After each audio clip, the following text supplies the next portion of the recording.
우리 말씀은 시편 27편 4절부터 6절까지 말씀을 보겠습니다. 시편 27편 4절부터 6절 말씀을 봅니다.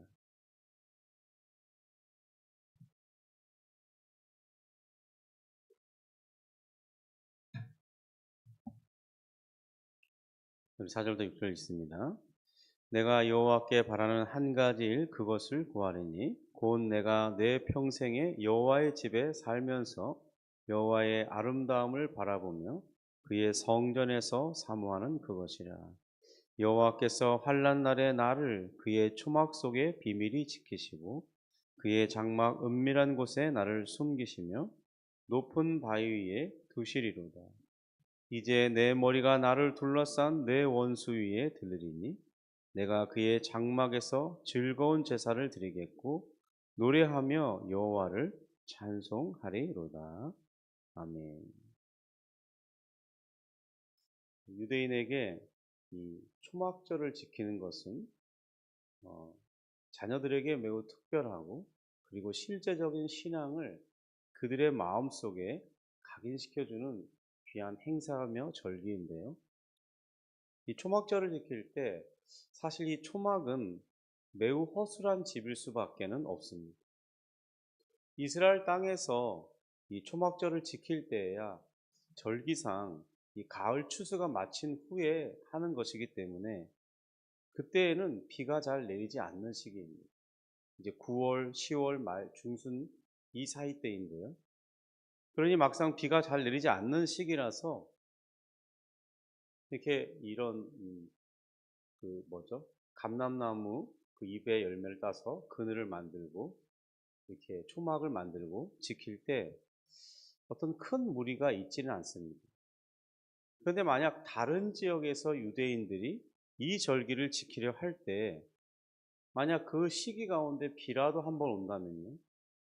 비가 그 초막 안으로 다 들어오고 막을 수 없는 그런 어려운 상황이 발생하게 됩니다. 이만큼 이 초막이라는 것 자체가 집으로서는 이렇게 안전하지 않은 시설, 임시 그냥 하루 정도 급하게 피할 그런 잠자리를 청할 만한 공간은 될 수 있을지 모르지만 그것이 그들에게 어떤 안전한 거처를 제공해 주는 것은 아니라는 것입니다. 다윗은 이 5절에서 자신이 환난을 만났는데 그때에 하나님께서 자신을 이 초막 속에 비밀히 지켜주신다는 것을 신앙으로 고백하고 있습니다.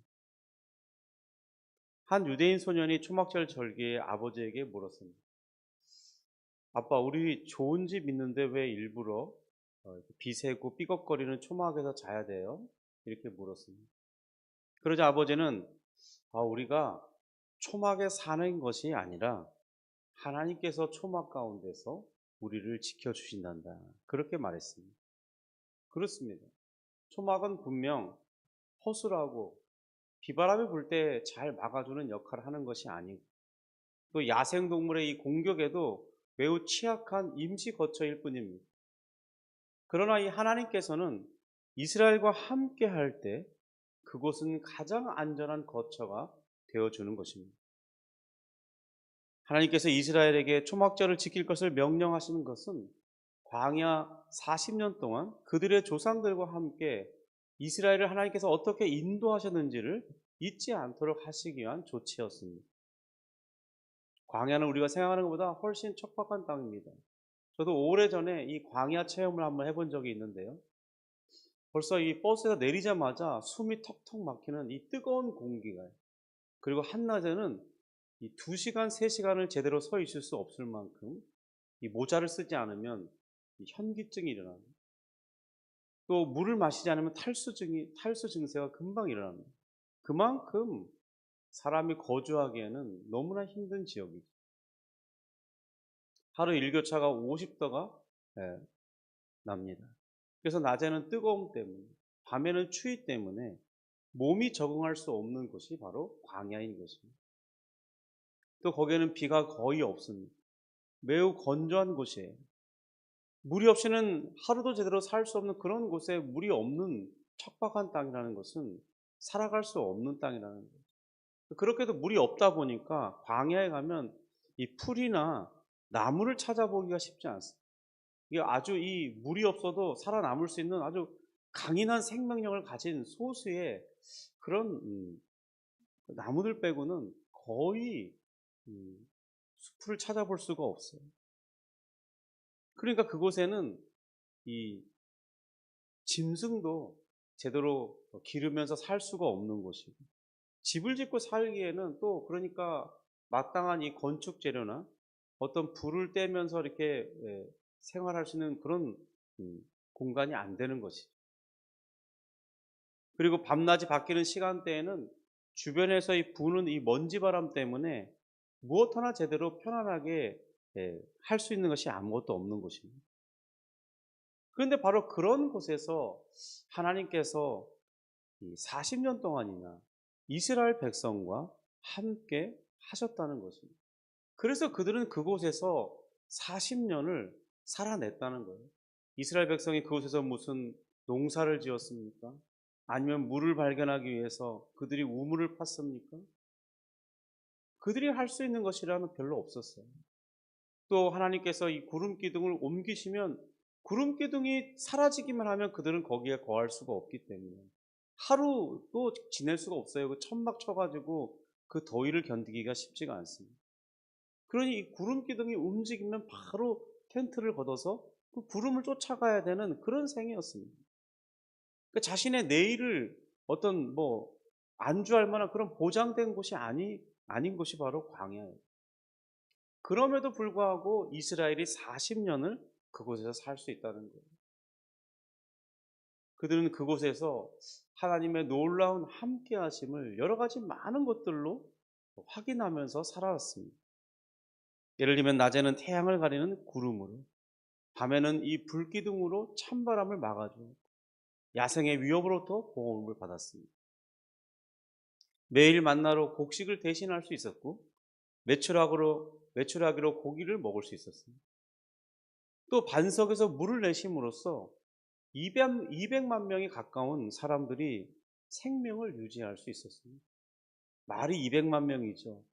이 군포시도 20만 명이 조금 넘는 것 같은데 그곳에 이 상수도 시설을 생각해 보세요. 얼마나 인구 밀집이 강력한 곳입니까? 그런데도 많은 사람들이 물을 먹고 살기에는 엄청난 물이 필요로 해요. 그런데 지금 20만 명의 10배잖아요. 우리처럼 펑펑 물을 쓰는 그런 것은 아니었겠지만 그래도 하루에 이 뭐 7, 8명, 10명 이런 유대인들은 대가족이 많으니까요. 그런 사람들이 물을 먹고만 마시고 살아도 엄청난 양의 많은 물이 필요했다는 것입니다. 뿐만 아니라 그들이 사용하는 이 의복과 도구들을 생각해 보세요. 근데 신기한 것은 뭐냐면 이 의복이나 신발, 다른 어떤 도구들이 낡아지지 않는 현상이 나왔다는 거예요. 그들의 경험 속에도 그것은 그때만이 유일한 현상입니다. 성도 여러분, 이렇게 이 사기 그릇이더라도요, 이것이 수십 년 쓰면 쓰기 쉽지 않은 그런 그릇이 됩니다. 왜냐하면 뭐 떨어뜨리기도 하고, 금이 가기도 하고, 또 이런 데 떨어져 나가기도 하고, 어쨌든 낡아지는 현상이 일어나요. 강해 보여도 그렇습니다. 그런데 그곳에서는 40년 동안이나 낡아지는 현상이 없었기 때문에 저들에게 그런 것을 고민할 그런 거리는 없었다는 거예요. 그리고 5절을 보면 이렇게 되어 있습니다. 우리 다시 한번 5절을 읽어보겠습니다. 여호와께서 환난 날에 나를 그의 초막 속에 비밀히 지키시고 그의 장막 은밀한 곳에 나를 숨기시며 높은 바위 위에 두시리로다. 그러니까 이 지금 5절 상반절에 여호와께서 이 초막 속에 자신을 비밀히 지켜주신다고 고백하고 있습니다.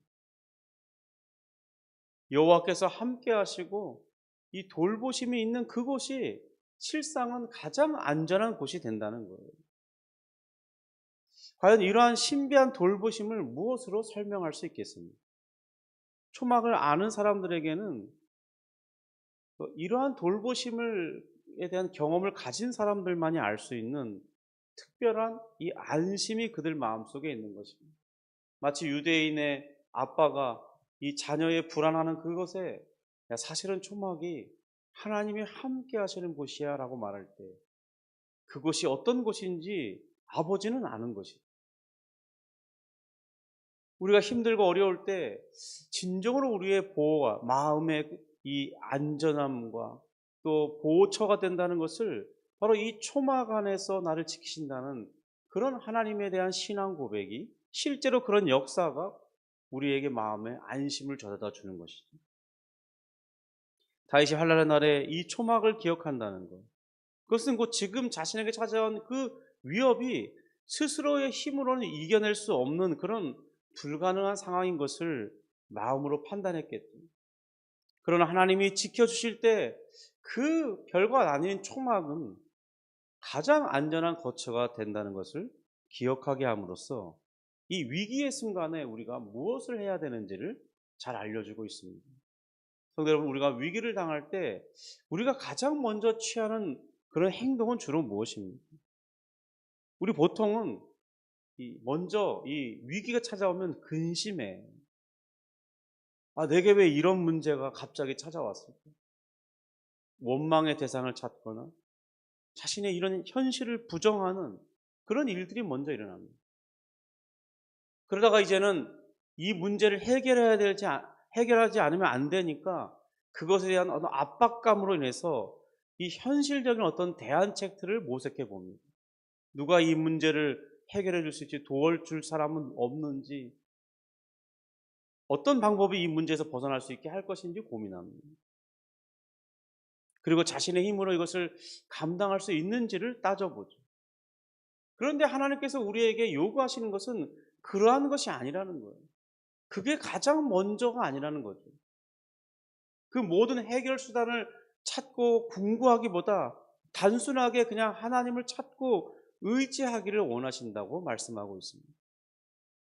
성도 여러분, 우리가 취할 행동이 바로 여기에 있습니다. 내 인생의 문제를 내가 해결할 수 없을 때 우리가 가장 먼저 해야 할 일은 무엇이냐? 고민하는 것도 아니고 누가 나를 도와줄 수 있나 이게 찾아보는 것도 아니고 전화기 돌리는 것도 아니고 무엇을 써보는 것도 아니고 그냥 그 자리에서 무릎을 꿇고 혹은 조용히 앉아서 눈을 감고 하나님 도와주옵소서. 나는 지금 여호와의 초막 속에 있어. 주님께서 지켜주지 않으시면 나는 이곳에서 하루도 살 수 없습니다. 주님 나를 도와주옵소서. 그렇게 할 때 신기하게 여호와의 함께 하심이 그들의 그런 그 사람과 함께 하게 되는 것을 알게 된다는 것입니다. 우리 5절 이 중반절에는 그의 장막 은밀한 곳에 나를 숨기신다 그랬습니다. 사실 이 그의 장막이란 이 성막을 가르치는 것입니다. 이스라엘과 함께 한다는 그 상징인 언약궤가 모셔진 것. 바로 이 성소를 말하는 것입니다. 그런데 사실 이 성막 안에는 아무나 들어갈 수 있는 공간이 아닙니다. 성막 중에 이 성소는 제사를 집례하는 제사장들이 들어갈 수 있는 공간이 있습니다. 또 거기에 뭐 떡을 진설하거나 향을 피우거나 어떤 제사의 직무를 감당하는 그런 제사장들만이 그곳에 들어갈 수 있었습니다. 그런데 이 성소 중에 구별된 공간이 있죠. 그 성소 그 안쪽에 지성소라는 공간이 있습니다. 근데 이곳은 아무나 들어가는 것이 아니라 오직 1년에 한 차례씩 대제사장만이 들어갈 수 있는 그런 공간이었습니다. 그러니까 이 다윗은 유다 지파이기 때문에 지금 그곳에 들어갈 자격이 없는 사람이에요. 이 사실을 누구보다도 잘 알고 있는 사람이 다윗이죠. 그런데 자신이 환난을 당했을 때 하나님이 어떻게 하시냐? 바로 자신을 이 성소와 지성소 안으로 끌어들여서 숨겨주신다고 말하고 있습니다. 그것은 어떤 곳입니까? 그것은 하나님의 영광이 임재하는 곳입니다. 하나님의 이름이 그곳에 머무는 곳입니다. 이스라엘 백성이 이 성소를 볼 때 하나님이 함께 하심을 확인하는 곳이 바로 그 성소죠. 그곳에 가장 강력한 하나님의 임재가 있음을 사람들은 생각했습니다. 그러니까 여호와께서 자신의 환난 날에 그 성소 안으로 이끌어들여 숨기신다는 것은 하나님께서 그보다 더 안전한 공간을 제공할 수 없다고 하는, 그 누구도 하나님이 그렇게 가장 안전한 공간으로 이끄신다는 것을 다윗은 고백하고 있는 것입니다. 어떤 곳이 하나님이 임재한 것보다 더 강한 안전한 공간이 있을 수 있겠습니까? 그러니까 하나님께서 가장 힘든 시기에 자신을 그곳으로 불러 숨겨주신다는 것은 하나님을 가장 가까이 할 수 있는 그곳이 바로 강력한 보호를 받는 그 장소가 된다는 것이죠. 성도 여러분, 우리가 하나님을 예배하는 이 공간이 별거 아닐 수 있습니다. 그런데 사실은 우리 인생에서 우리의 영혼과 우리의 마음이 가장 안전할 수 있는 곳은 하나님을 예배하는 이 공간인 것입니다. 그래서 이 공간에 뭐 특별한 무엇인가가 있는 것이 아니고, 그런데 하나님께서 이곳에 임재하시고 우리 또한 이곳에 올 때 하나님을 생각할 수 있기 때문에 이곳이 바로 우리 마음을, 우리 영혼을 가장 힘있게 하는 은혜로운 공간이 된다는 것입니다. 마지막으로 이렇게 말하고 있죠. 높은 바위 위에 두시리로다. 그러니까 하나님께서 환난 날에 자신을 높은 바위 위에 두신다고 하는 것은 바로 하나님께서 이 다윗의 마음과 영혼을 위로하고 보호해 주는 그 사실을 확인케 할 뿐만 아니라 이제는 실제적으로 그의 환경도 바꿔주시는, 그래서 그로 말미암아 환난을 벗어나게 하시는 분이심을 강조하는 표현이 바로 그의 높은 바위 위에 두시겠다 하는 표현인 것입니다. 성도 여러분, 하나님께서는 실제로 우리가 감당할 수 없을 때 피할 길을 내시는 분이십니다. 어떤 급격하게 환경을 바꿔주시기도 해요. 나를 괴롭히던 그 원수 같은 사람이 사라지기도 합니다. 아니면 그로부터 멀리 떨어지게 만들어요. 그래서 내가 살아갈 수 있도록 역사하시는 분이 바로 하나님이시라는 것입니다. 저는 저의 인생에도 또 저의 주변의 사람들도 보면 그렇게 힘들어하던 그 사람이 이제는, 그때는 죽을 것 같았는데 시간이 지나 보니까 그가 여전히 살아있고 하나님을 섬기고 있다는 것을 보게 됩니다. 어떻게 그렇게 됐나 보면 정말 죽을 것 같은 그 괴로움 속에 몇 달을 전전긍긍할 때 하나님께서 그를 자리를 옮겨주시는 것입니다. 그를 괴롭히던 그 사람을 떠나보내는 거예요. 어떻게 그런 일이 있을 수 있었나 생각해 보면 이것이 바로 하나님께서 우리를 높은 바위 위에 두시는 하나님의 역사였다는 거예요. 성도 여러분, 그러므로 우리가 환난을 당할 때 가장 먼저 해야 할 일은 다른 것이 아니라, 염려와 근심을 하는 것도 아니라 그 즉시로 하나님을 찾으면서 하나님 도와주옵소서. 하나님, 내가 하나님께 피합니다. 나는 이 문제를 해결할 능력이 없습니다. 하나님 도와주옵소서. 그렇게 하나님을 찾는 것임을 보여주고 있습니다. 성도 여러분, 오늘 우리에게 어떤 일이 당하든지 우리 마음속에 그런 일들이 발생할 때 즉각적으로 하나님께 피신하는, 하나님께 피하여 하나님의 실제적인 도움을 받는 그런 은혜가 있기를 바랍니다. 우리 마음도, 우리 영혼도, 우리 육체도 하나님의 실제적인 도우심을 통해서, 하나님의 임재하시는 그 은혜를 통해서 보호되고 있음을 우리가 확인할 수 있기를 주님의 이름으로 축복합니다. 기도하겠습니다. 하나님 아버지, 감사합니다.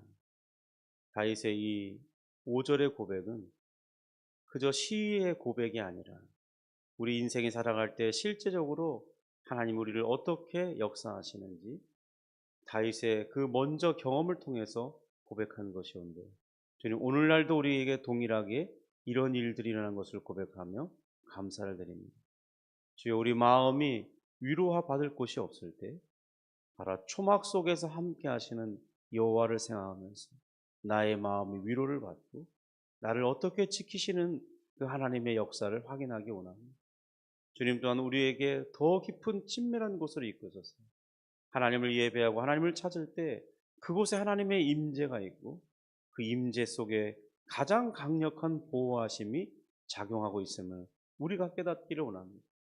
뿐만 아니라 우리 하나님께서 우리를 높은 바위에 두심으로써 우리 실제적인 우리의 환경을 변화시켜 주시고 또 돕는 사람들을 붙여주시고 때로는 나를 원수같이 여기는 나를 미워하는 그 사람을 내게서 멀리 떨어뜨려 주시는 그런 놀라운 역사를 우리 인생 가운데 경험하기 원합니다.